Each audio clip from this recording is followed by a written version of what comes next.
하나님 말씀 룻기 4장 1절에서 10절까지의 말씀입니다. 룻기 4장 1절에서 10절입니다.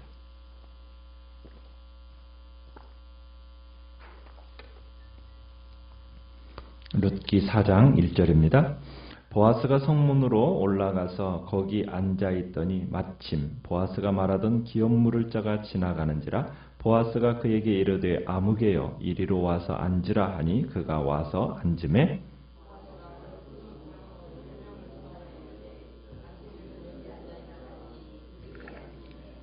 보아스가 그 기업 물을 자에게 이르되 모압 지방에서 돌아온 나오미가 우리 형제 엘리멜렉의 소유지를 팔려 함으로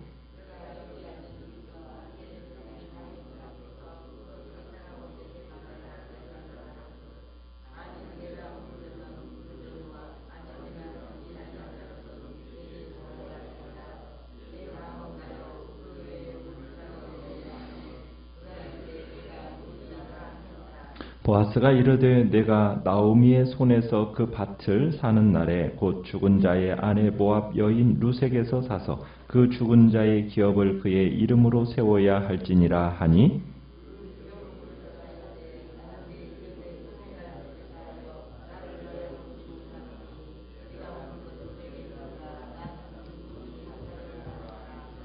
옛적 이스라엘 중에는 모든 것을 무르거나 교환하는 일을 확정하기 위하여 사람이 그의 신을 벗어 그의 이웃에게 주더니 이것이 이스라엘 중에 증명하는 전례가 된지라.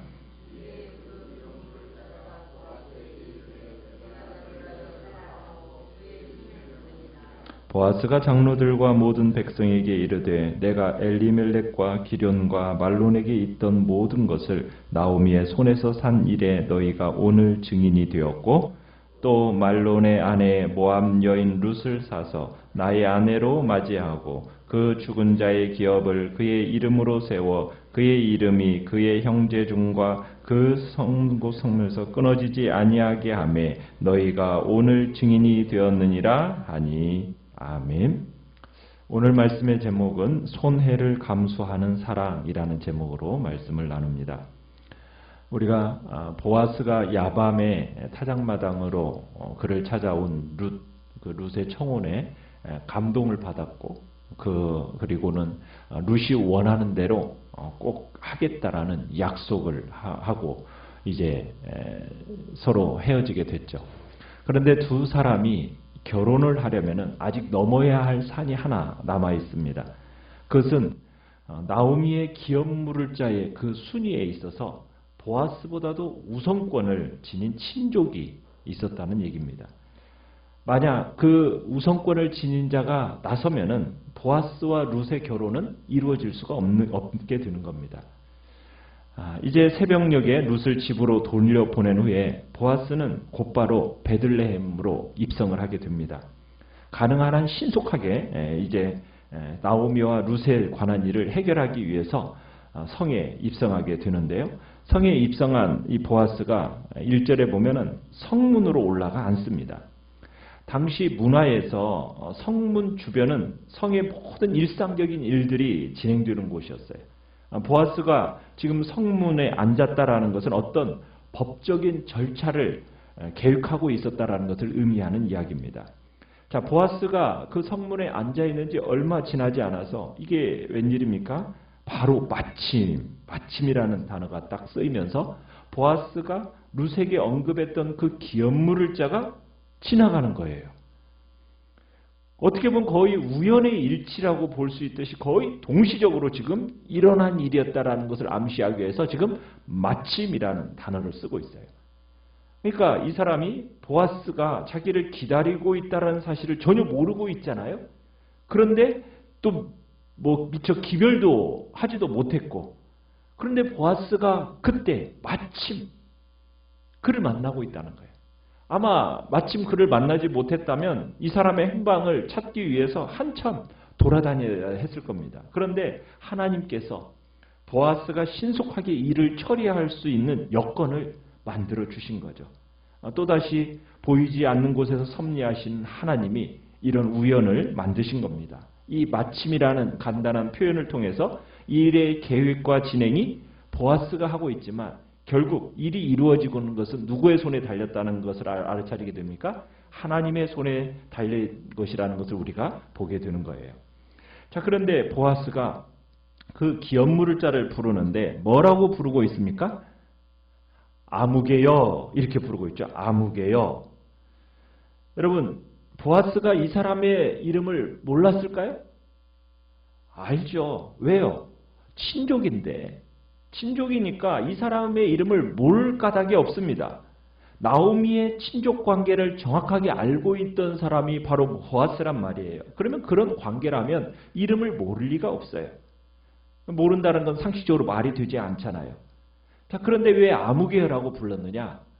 이 룻기를 기록한 성경 기자는 이 이름 없는 인물, 이 이름 없는 인물의 가치나 역할을 거의 의미 없는 것으로 처리하기 위해서 지금 이름을 사용하지 않고 아무개라고 쓰면서 이 사람을 기록할 필요도 없고 가치가 없는 존재라는 것을 지금 나타내기 위해서 아무개라고 쓰고 있는 겁니다.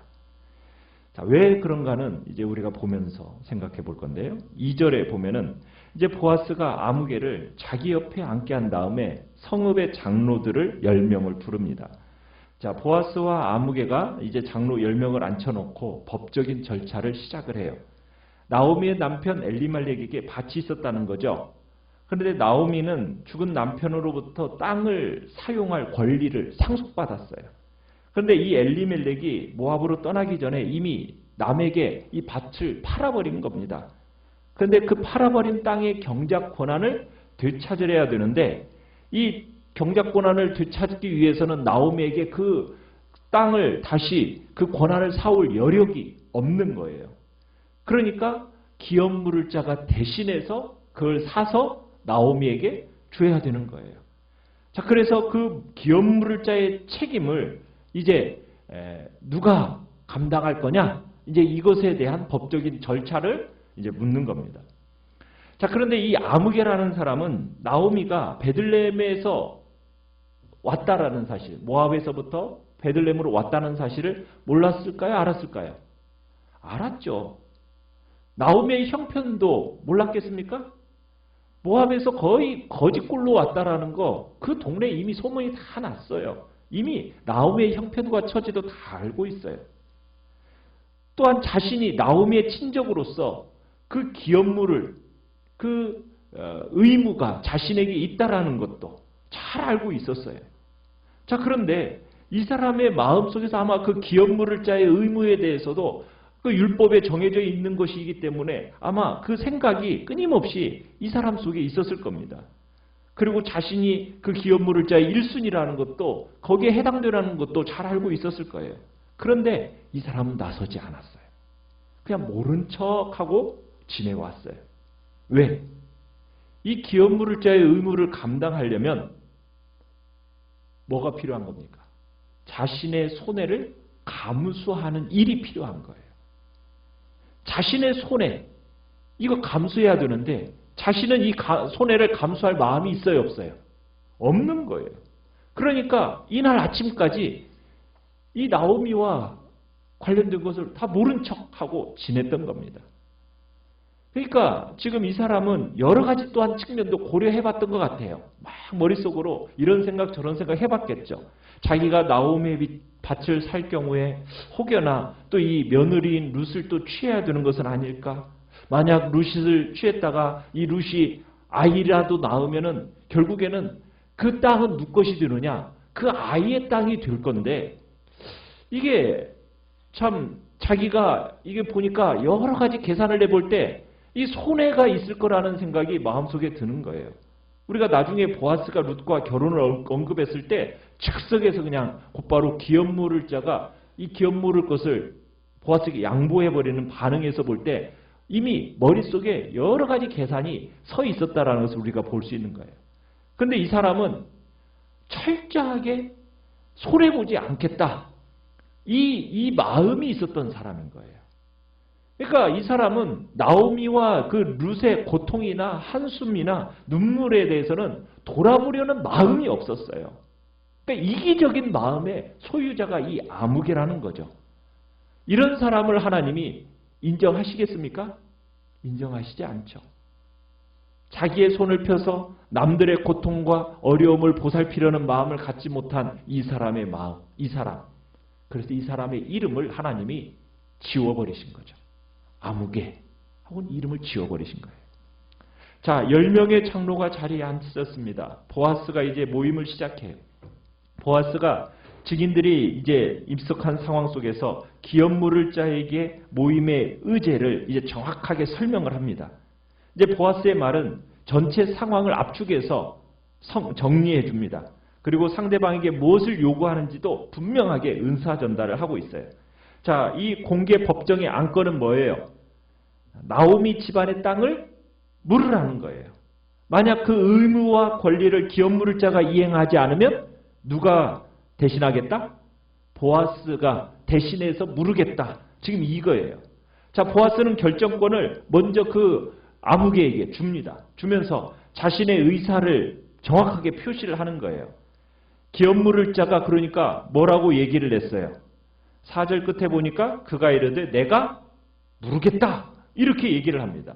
뭐냐면 우선 소유지를 자기가 이렇게 소유지를 이렇게 무는 정도는 자기가 하겠다는 거예요. 무슨 얘기냐면 소유지만 가져오면 손해가 아니니까. 자기 소유지를 늘릴 수가 있기 때문에. 그리고 그 밭에서 나온 소산을 가지고 나오미의 가족을 부양하면 나중에 이제 나오미가 죽으면은 그 소유는 누구 것이 돼요? 자기 소유가 되기 때문에 그런 계산이 서 있으니까 자기가 그 기업 무르는 일은 승낙을 해요. 자, 그런데 이 기업 무르는 승낙을 딱 하고 나니까 보아스가 덧붙이는 말이 있죠. 5절에서 뭐라고 이야기를 하냐면 그렇다면 그 밭을 사는 날에 모압 여인 룻도 사야 한다. 이 한마디를 덧붙입니다. 근데 이 보아스의 이 말은 참 해석하기가 이 원문상으로 해석하기가 좀 어려워요. 왜냐하면 이 원문상에서 두 가지로 해석할 가능성이 있게 되는데 첫 번째는 밭을 무르는 날에 네가 룻도 사야 한다. 이 말로도 번역이 가능하고 또 하나는 밭을 무르는 날에 내가 룻을 사겠다. 그러니까 보아스가 룻을 사겠다. 이런 번역도 가능해요. 그런데 우리말 번역 성경에서도 지금 얘기하는 바는 뭐예요? 첫 번째 번역을 따르고 있죠. 그런데 원문에서는 이 두 번째 번역도 충분히 가능해요. 그러면 첫 번째 번역을 따르게 되면 보아스는 그 사람에게 룻도 그의 소유로 삼아야 된다고 얘기하는 거예요. 그것을 지금 룻과 결혼해야 되는 것처럼 얘기를 하는 거죠. 그런데 사실 이 친족이라고 해서 과부로 남은 여인과 결혼할 의무는 없습니다. 왜냐하면 신명기 25장 6절로 7절을 보면 홀로 남은 과부와 결혼하는 의무는 직계 형제에게만 그것이 해당되기 때문에. 그런데 아무튼 이제 보아스는 이 아무개라는 사람에게 룻과의 결혼에 대한 이야기를 환기시켜 준 거예요. 밭을 무는 날이면 룻과 결혼해야 됩니다. 이런 표현이 있고요. 그런데 두 번째 번역을 따르면은 그 사람은 룻과 결혼할 의무까지 감당할 필요가 없기 때문에 보아스가 내가 룻과 결혼하겠습니다. 이렇게 자청하고 나선다라는 의미로도 가능을 해요. 자, 어쨌든 그런데 첫째 번역이든 두 번째 번역이든 이 이름 없는 아무개의 입장에서는 도저히 받아들일 수 없는 선택인 거예요. 왜냐하면 자기가 룻과 결혼한다는 것, 이거 선택이 별로 가당치 않은 일이라고 생각하고 또 보아스가 룻과 결혼하는 것도 가당치 않다고 생각이 드는 거예요. 왜? 보아스가 룻과 결혼해가지고 아이를 낳으면 그 아이는 누구의 후손이 되는 겁니까? 말론의 후손이 되는 거예요. 그래 말론의 후손으로 입적이 되면 그 사람이 물은 밭 다시 누구의 소유가 돼요? 아이의 소유로 다시 환원돼야 되는 겁니다. 나오미 가족의 재산으로 다시 환수되는 거예요. 이런 걸 생각해 보니까 이 아무개라는 사람이 그 계산이 딱 서니까 어떻게 하는 거예요? 뭐라고 얘기를 하고 있습니까? 6절에 보면 기업 물을 자가 이르되 나는 내 기업에 뭐가 있을까요? 손해가 있을까 해서 나는 못하겠다. 이렇게 답변을 하는 겁니다. 그러니까 지금 이 아무개는 룻과 나오미에 대한 어떤 도덕적인 책임, 율법적인 책임 이런 것보다도 자기 입속을 먼저 계산하는 사람이었다는 거예요. 그러니까 끝까지 자기 기업에 손해가 있을까 없을까 여기에만 신경이 곤두서 있는 겁니다. 자기 사리사욕만 앞서게 되는 거죠. 그러니 하나님이 이 사람을 심판하신 거예요. 이름을 지워버리신 거죠. 하나님의 일을 그런 사람은 이룰 가능성이 없어요. 왜? 자기의 이 입속만 챙기면서 사리사욕만 챙기면서 손에 이것만 생각하는 사람, 이 사람은 하나님이 사용하지 않으세요. 아무개는 그 기업 물을 권리를 누구에게 양보합니까? 보아스에게 양보해. 네가 물러라. 그러니까 아무개는 자신의 의지를 분명하게 표현하기 위해서 어떻게 하느냐? 8절에 끝에 가보면은 너를 위해서 살아 해놓고서는 무엇을 벗어줍니까? 신발을 벗어주죠. 이 신발을 벗은다는 얘기면 자기의 권리를 포기한다는 얘기입니다. 공식적인 선언이에요. 그래서 7절에 보면은 그런 얘기를 쓰고 있어요. 옛적에는 유산 매매나 또 물물 교환 같은 일을 법적으로 분명히 할 때 한쪽 사람이 다른 쪽 사람에게 자기 신발을 벗어주는 풍습이 있었다는 거예요. 그럼 벗어준 신발은 이 같은 사실을 확인해주는 법적 증거가 되었다라는 이 설명을 붙여주고 있습니다. 그래서 아무개로부터 이제 신발을 받아든 이제 보아스가 이 법원을 형성한 장로들과 청중들에게 자기가 엘리멜렉의 기업을 물을 것을 선언하게 됩니다. 그리고 말론의 아내 룻, 10절에 보면 말론의 아내 룻을 사서 자신의 아내로 취하고 그 죽은 자의 기업을 그 이름으로 있게 해서 그 이름이 그 형제 중 그곳 성문에서 끊어지지 않게 하겠다. 이렇게 이야기를 해요. 그러니까 잃어버린 기업을 다시 회복해 줌과 동시에 그 기업 얻을 그 상속할 아들을 얻음으로써 그 이름이 회복되도록 해주겠다라는 그런 선언이 보아스의 선언인 거예요. 보아스는 처음 순간부터 나오미와 룻에게 자비를 베풀었어요. 그죠? 그러면서 이번 일에 있어서도 보아스가 팔을 걷어붙이고 나서죠. 이런 모습에서 볼 때 이 아무개라는 사람과 극명한 대조를 이루고 있어요.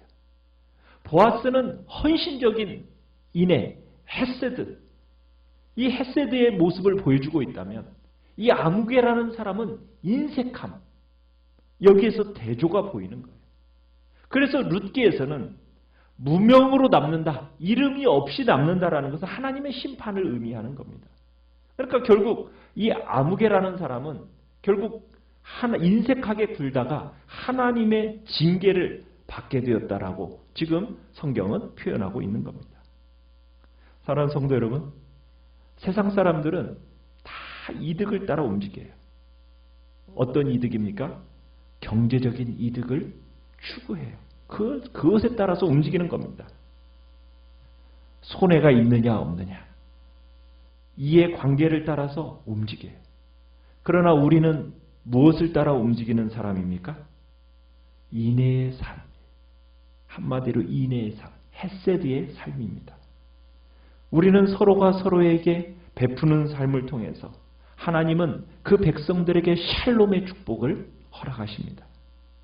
서로에게 헤세드를 베풀면서 살아갈 때 하나님의 더함 없는 축복이 주어지게 되는 거예요. 우리 믿는 그리스도인의 사람들은 세상 사람들과는 다르게 살아가는 거예요. 나의 오직 이기적인, 참으로 손해가 있느냐 없느냐라는 그런 삶으로 우리의 살아갈 것이 아니라 나에게 도움이 필요한 이가 있다면 기꺼이 나의 희생을, 대가를 두려워하지 않고 지불하면서 사랑과 섬김으로 나아가는, 실천하는 삶이 바로 우리 믿는 그리스도인의 삶임을 성경에서는 얘기하고 있는 것입니다. 오늘 말씀을 생각하면서 우리가 주님 앞에 손해를 감수하는 그 복된 사랑의 삶을 살아가겠다고 결단하시고요. 그리고 연약한 우리의 지체들을 위해서 기도해 주시고요. 그리고 주께서 또한 복된 은혜가 주의 교회 안에 나타나 이 지역에 하나님의 영광과 아름다운 선한 열매의 역사들을 맺어가도록 위해서 기도해 주시기 바랍니다. 주여 우리 세 번 부르다. 주여 우리 세 번 부르다.